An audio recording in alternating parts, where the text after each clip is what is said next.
The diagram shows a small bead of mass m carrying a charge q.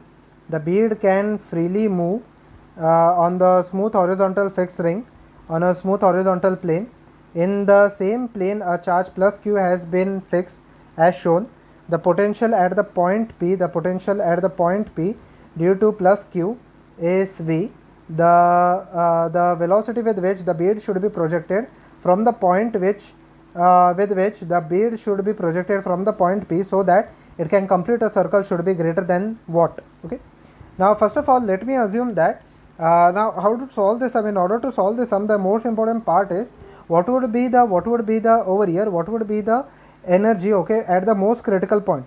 The most critical point we have to identify in this sum is this point, which is diametrically opposite to P. Let me call this point as R.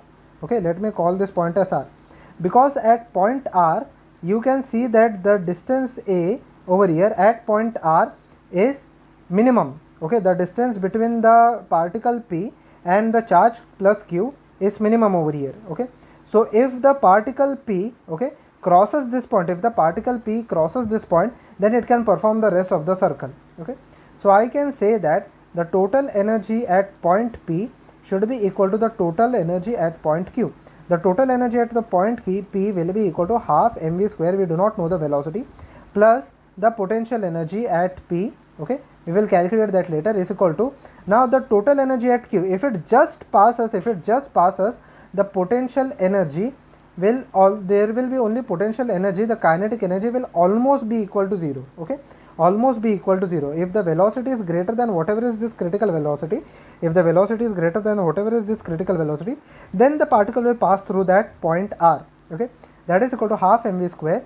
And now the potential energy at point P will be equal to, over here it will be equal to 1 by 4 pi epsilon naught. Okay, it will be equal to, the potential energy will be equal to small q capital Q divided by small q capital Q divided by the distance over here is equal to 4a, is equal to 1 by 4 pi epsilon naught small q capital Q divided by small q capital Q divided by a. So over here half mv square will be equal to, if I calculate this part, I can take 1 by 4 pi epsilon naught small q capital Q divided by a as common. It will be equal to 1 minus 1 by 4, which is equal to half mv square into 1 by 4 pi epsilon naught small q capital Q divided by a into, it will be equal to 3 divided by 4.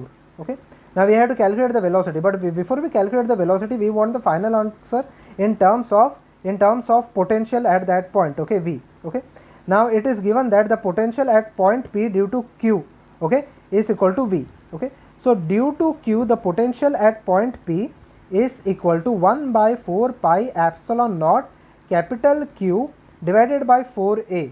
So basically 1 by, so if I multiply it by 4v will be equal to 1 by 4 pi epsilon naught Q divided by a. So this entire part 1 by 4 pi epsilon naught Q by a will be simply replaced by V. Okay, will be simply replaced by 4v. Okay, so it will be equal to Q into 4v into 3 by 4 is equal to, now capital V is the voltage and small v is the velocity. So it will be equal to 4 and 4 will get cancelled out.